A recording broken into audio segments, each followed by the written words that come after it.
Olá, Deus abençoe a sua vida. Essa é a nossa terceira aula da nossa formação teológica Imagine.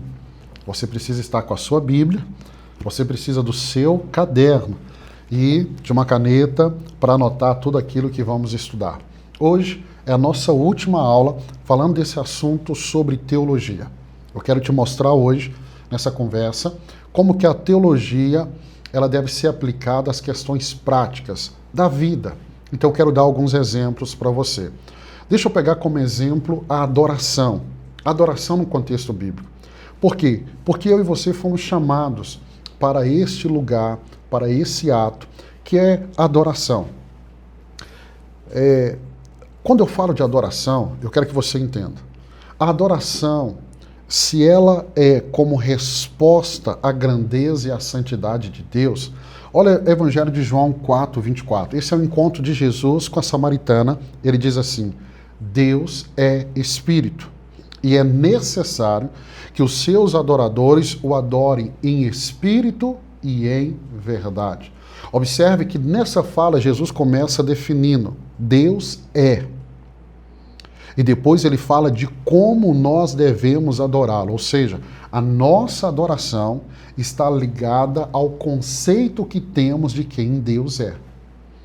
Por isso a função da teologia, de nos levarmos ao entendimento de quem Deus é, e eu vou adorar a Deus conforme o meu conhecimento de quem Ele é. Então, a verdadeira adoração, ela é uma resposta ao caráter de Deus. Gente, eu estou muito ansioso para chegarmos no momento onde nós vamos estudar sobre o caráter de Deus. Porque você vai começar a enxergar Deus de uma forma que você não enxergava. E isso vai impactar na sua forma de adorá-lo. Isso vai impactar. Então, quando eu sei quem Deus é, quando eu entendo o caráter de Deus, se eu reconheço, como lemos aqui ontem sobre Isaías, lá no capítulo 6 do profeta Isaías, que ele olha para o trono de Deus, para a santidade de Deus, isso faz com que ele adore agora na perspectiva da revelação que ele teve, que é a revelação de santidade. O Salmo 96, verso 9, ele nos mostra a majestade de Deus. É tão interessante, eu já tive a oportunidade de caminhar ao lado de homens e mulheres de Deus, bem experiente, com uma caminhada muito longa. E eu percebia que essas pessoas que tinham uma caminhada longa, eu estou falando de 30, 40, 50 anos, e que conhecia a Deus, quando elas vão adorar, elas adoram assim, a adoração delas gera um temor no nosso coração. Por quê? Porque elas conhecem o Deus que elas estão adorando. Talvez esse seja o grande ponto que nós precisamos como igreja. Buscar esse conhecimento de Deus, porque isso vai impactar na forma que nós adoramos. Talvez você pensou que a adoração se trata da canção, da música que você canta em um culto. Não. Adoração tem a ver com o que você conhece de Deus. Então, a adoração é muito além de um momento específico, de um momento de culto. Adoração é um estilo de vida que glorifica a Deus em todas as ações. Romanos 12:1 diz assim: portanto, irmãos, peço, pelas misericórdias de Deus, que ofereçam o corpo de vocês como sacrifício vivo, santo e agradável a Deus. Este é o culto racional de vocês. A igreja que eu pastoreio, volta e meia, eu lembro os irmãos que o nosso culto, ele não começa naquele horário marcado, ele começa em casa, antes de chegarmos na igreja. Porque a adoração tem a ver com estilo de vida. Então não é sobre cantar uma canção, não é sobre saber cantar, é sobre o quanto eu conheço de Deus. A adoração, ela vai envolver mente, coração e ações. Então, a adoração envolve mente, corações e ações. Aí você precisa entender. A adoração, ela não é apenas emocional. O nosso ministério na igreja de fotografia, eles tiram as fotos muito lindas. E você vê no momento da adoração, foto de pessoas chorando. Essas lágrimas não são uma evidência de uma adoração verdadeira. Apenas as lágrimas não são. Porque a adoração, ela toca sim o emocional, mas ela toca o racional e ela toca a prática. A forma que eu estou vivendo. A forma que eu estou vivendo. Então vamos pensar, adoração tocando e envolvendo a mente. Para envolver a mente, eu preciso conhecer Deus. E isso vai me levar a uma adoração correta. O livro de Jeremias, do profeta Jeremias, fala de um momento crítico da história de Israel. Que o povo entrava no templo para adorar a Deus. Então, quando ele saía de casa, ele vinha cantando os salmos, que eram os salmos de peregrinação, porque eles estão indo para o templo para adorar a Deus. Mas quando entravam no templo, eles adoravam Baal, que era um deus falso. Mas eles não percebiam que Baal não era Deus. Deixa eu te dar um exemplo no Novo Testamento. Atos capítulo 8. Atos capítulo 8 nos fala de um eunuco que sai do seu país, vai para Jerusalém para adorar. Então ele vai para Jerusalém, ele adora em Jerusalém e ele volta. No caminho, o Espírito Santo leva Filipe até ele. No caminho ele está lendo Isaías capítulo 53. Filipe pergunta para ele, entendes o que lê? Ele diz, não. De quem que ele fala? Dele mesmo ou de outro? Então Filipe sobe na carruagem e Filipe vai explicar para ele que Isaías 53 está falando de Jesus. Olha que interessante. Ele saiu do país dele, foi para Jerusalém, adorou. Na volta, ele está lendo Isaías, mas ele não sabe quem é Jesus. Então eu posso estar num lugar de adoração, adorá-lo, mas a minha mente, eu não tenho compreensão de quem ele é. Eu não tenho compreensão da pessoa que ele é. Então, a adoração envolve a mente. Ela envolve o coração? É claro que envolve. Porque a adoração, ela flui de um coração grato e transformado. Colossenses 3, verso 16 e 17. Paulo diz assim, que a palavra de Cristo habite plenamente em vocês. Ensinem e aconselhem uns aos outros com toda a sabedoria. Cantem salmos, hinos e cânticos espirituais a Deus, com gratidão no coração. Tudo que fizerem, seja em palavra, seja em ação, façam-no em nome do Senhor Jesus, dando graças a Deus Pai por meio dele. Então aqui nós temos um exemplo de Paulo falando de uma gratidão que flui do coração. Davi disse assim, em tudo o que se deve guardar, guarde o teu coração. Então eu preciso guardar o meu coração. Davi diz assim, eu escondi a palavra de Deus no meu coração para não pecar contra ti. Então, quando o meu coração, ele flui, e ele flui debaixo daquilo que eu estou aprendendo nas Escrituras, a minha adoração, ela vai tocar o coração de Deus. A minha adoração vai cumprir o propósito dela. Agora, a adoração também envolve ações. Olha que interessante. Tudo o que fazemos, devemos fazer para a glória de Deus. Paulo escreve assim em 1 Coríntios 10, 31. Assim, quer vocês comam, quer bebam, quer façam qualquer outra coisa, façam tudo para a glória de Deus. Pastor, tudo? Tudo é tudo, irmão. Tudo para a glória de Deus. Por que eu preciso da teologia? Para mim fazer entender essa realidade. Se eu vivo para Deus, eu vivo para a glória do Filho de Deus, como Paulo vai escrever. E aí eu te pergunto, como que você está vivendo a sua vida? Como que você está fazendo as suas escolhas? No trabalho, nos estudos? A teologia faz você compreender Deus. A teologia faz você compreender o caráter de Deus. A teologia faz você adorar a Deus com mente, com coração e com ações.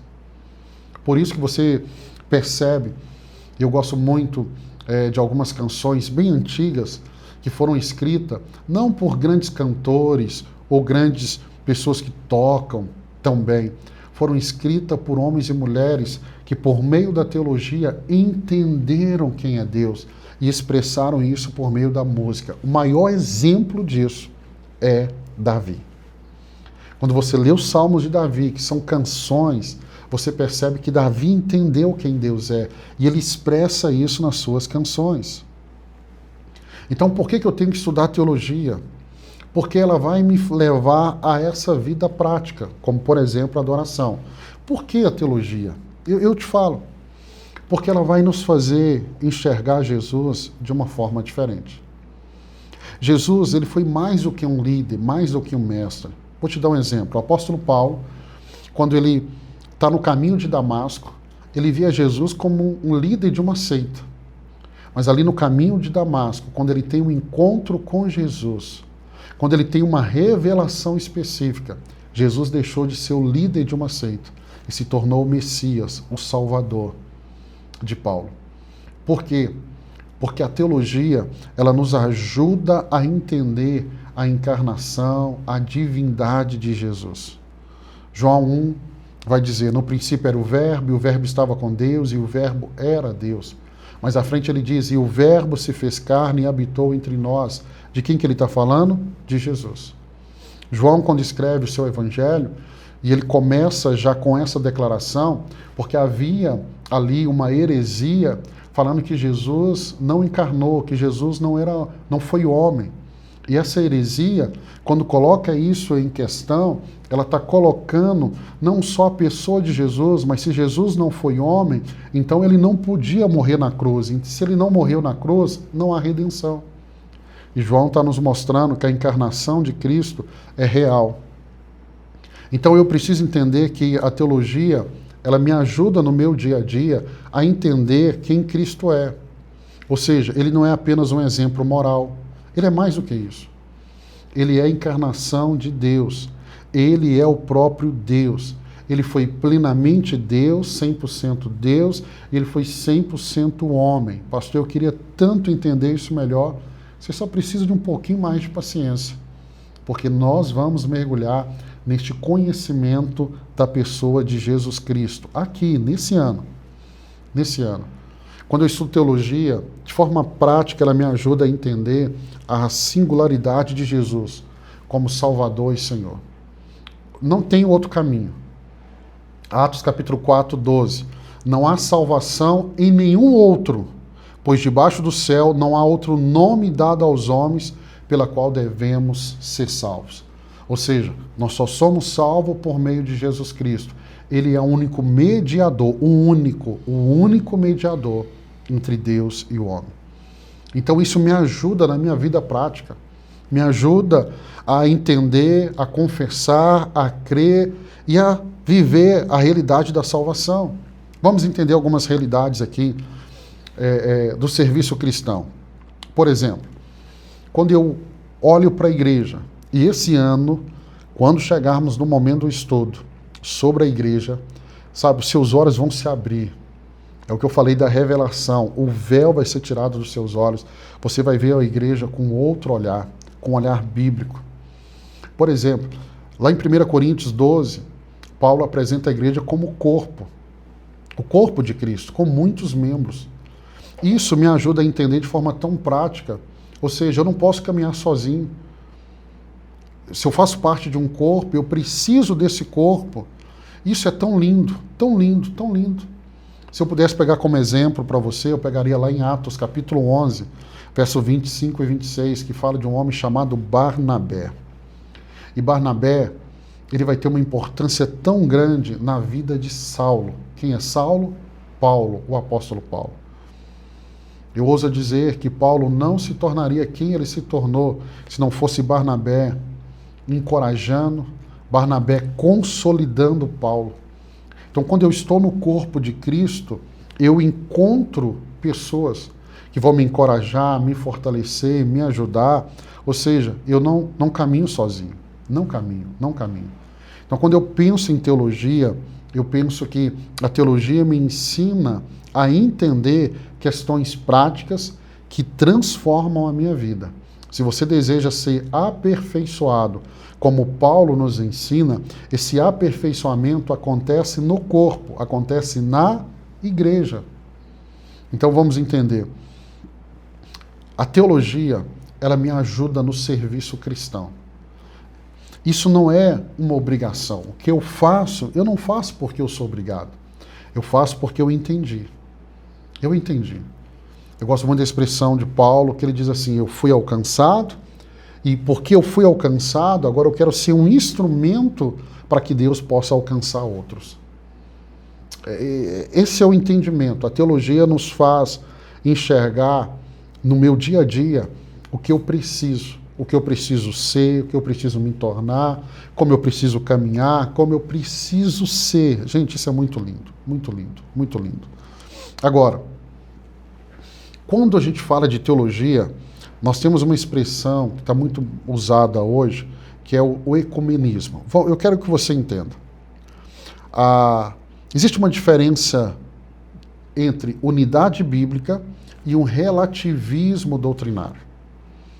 O que nós desejamos é que você conheça as Escrituras e que a gente tenha uma unidade bíblica. O que é uma unidade bíblica? Ela é baseada nas Escrituras e na fé comum em Cristo. Então eu tenho unidade naqueles que creem no mesmo que eu creio, nas Escrituras. A gente pode resumir isso, e isso foi feito ali nos primeiros séculos. Se eu creio que Jesus veio em carne, nasceu da Virgem Maria, né? Esteve em nosso meio, cresceu, exerceu seu ministério, morreu na cruz do Calvário, ressuscitou ao terceiro dia, subiu aos céus e voltará para buscar a sua igreja. Aqui eu resumi para você o ponto da nossa fé. Unidade nós cremos na mesma coisa. Nós cremos nesse livro aqui. Isso é unidade. Efésios 4, 3 a 6, ele diz assim: façam todo o esforço para conservar a unidade do Espírito pelo vínculo da paz. Há um só corpo e um só Espírito, assim como há uma só esperança para a qual vocês foram chamados. Agora, eu tenho que tomar cuidado, e nós vivemos esse tempo de um relativismo doutrinário, que as pessoas querem buscar a unidade à custa da verdade. Nós não negociamos a verdade. Nós não negociamos. Eu vou abrir mão da verdade para mim ter unidade com aquela pessoa. Jamais, jamais, jamais. Paulo chega ao ponto de dizer assim: se alguém te apresentar um outro evangelho, além desse que foi pregado, e qual é esse evangelho? O que está neste livro. Paulo diz assim: considere anátema, amaldiçoado. Paulo diz, mesmo que seja um anjo a te entregar um outro evangelho, considere anátema. Então, eu preciso ter unidade, mas unidade de quem crê na mesma coisa que eu creio. E o que nós cremos está nesse livro. Está nesse livro. Está nesse livro. Então eu devo e precisamos promover a unidade, sem comprometer a verdade. O estudo da teologia me faz ter convicção da verdade. Qual é a verdade? A verdade está aqui nessa palavra. Olha o que Jesus vai orar lá em João 17, 21. Ele diz assim: para que todos sejam um. Pai, como tu estás em mim e eu estou em ti, que eles também estejam em nós, para que o mundo creia que tu me enviaste. Então, nós caminhamos buscando uma unidade, mas nós não sacrificamos a verdade por essa unidade. Então, quando eu estudo teologia, e aí eu quero que você entenda que estudar teologia é para que você tenha convicção da verdade. Lembra que eu falei com você? A teologia vai te dar a condição de explicar a sua fé.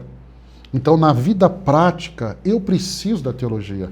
Eu preciso dela para da oração, eu preciso dela para estar no corpo, entender o corpo, eu preciso dela para que eu não tenha unidade com a mentira e sacrifique a verdade. Então, eu preciso da teologia no meu dia a dia. Isso é fundamental. Deixa a gente caminhar aqui para o final. Deixa eu dar um exemplo prático aqui. Nós falamos sobre adoração, nós falamos sobre reconhecer Jesus, a teologia me ensina isso. A teologia me ensina no serviço, a teologia me ensina na unidade. Gente, tem muita gente tendo comunhão com as trevas. Tem cara de luz, mas é trevas. E ele não conseguiu reconhecer. Como pastor, eu vejo isso toda semana. Agora, o estudo da teologia vai te dar condição de avaliar se você está caminhando em unidade com quem realmente você deve caminhar em unidade. Paulo vai dizer na carta que ele escreve à igreja de Corinto: nós não devemos nos colocar em julgo desigual. Então a teologia me ensina no meu dia a dia. A teologia me ensina a não me perder. A teologia me dá assim uma fundamentação para que eu não seja enganado pelos falsos mestres, falsos pastores, falsos profetas. Quando estudarmos sobre escatologia, quem for dar essa aula aqui para vocês, ele vai falar do anticristo, vai falar do espírito do anticristo que já está atuando no mundo. E ele veio para enganar. Agora, quem estuda teologia, quem está fundamentado numa teologia bíblica, ele nunca vai ser enganado. Porque ele conhece a verdade e ele está fundamentado na verdade que é Cristo. Eu quero incentivar você a continuar esse caminho de estudo. Por quê? Porque a teologia vai fazer você compreender. Uma das perguntas que me fazem muito é: pastor, como eu vou saber se eu estou agradando a Deus? Se a minha vida está agradando a Deus? Meu irmão, quem estuda teologia, e essa teologia que nós estamos aqui entregando para você, ele vai caminhar com uma certeza. Ele vai saber responder essa pergunta, se ele está agradando a Deus ou não está agradando a Deus. E no nosso dia a dia, nós precisamos da teologia. Tudo o que for fazer, faça, perdão, para a glória de Deus. Para a glória de Deus. A teologia, e eu não sei se você recebeu essa informação, eu lembro que na minha adolescência eu ouvia isso: se você estudar teologia, você vai perder o fogo de Deus, sabe? Seu coração vai esfriar. Não. A teologia vai iluminar a sua mente. A teologia vai incendiar o seu coração. É essa teologia que eu acredito. É a teologia que vai deixar o seu coração mais queimando por Jesus. É a teologia que vai fazer você conhecer mais o Deus que você serve. E vai fazer você ainda mais apaixonado por Ele. Mas é uma teologia que vai iluminar a sua mente ao ponto de você conseguir explicar a razão da tua fé, a razão do teu amor, a razão da sua vida e de você dedicar a sua vida a Ele. Por Ele e para Ele são todas as coisas. E eu quero viver assim. A teologia nos ajuda a viver dessa maneira. Eu quero abençoar a sua vida. Amanhã nós vamos entrar em uma nova seara. Nós terminamos o primeiro módulo. É esse módulo introdutório, falando para você o que é teologia, por que estudar teologia, como que a teologia influencia a minha vida prática. Mas amanhã nós vamos entrar no segundo módulo. Nós vamos estudar sobre a palavra de Deus, a autoridade, a inspiração e a suficiência da palavra de Deus. Então, amanhã nós começamos a caminhar entendendo melhor este livro que está na minha mão. E você tem tantas dúvidas. Ah, pastor, será que não tem erro? Será que os homens que escreveram assim não erraram? Você vai entender como esse livro foi formado. Você vai entender que esse livro foi inspirado por Deus e você pode confiar em cada palavra deste livro. Então, amanhã nós entramos no nosso segundo módulo. O primeiro, sobre o que é teologia, por que estudar teologia, e amanhã nós entramos no segundo módulo, que é a palavra de Deus, autoridade, inspiração e suficiência dessa palavra. E a primeira aula desse módulo amanhã será o que são as Escrituras. E eu quero ver você aqui.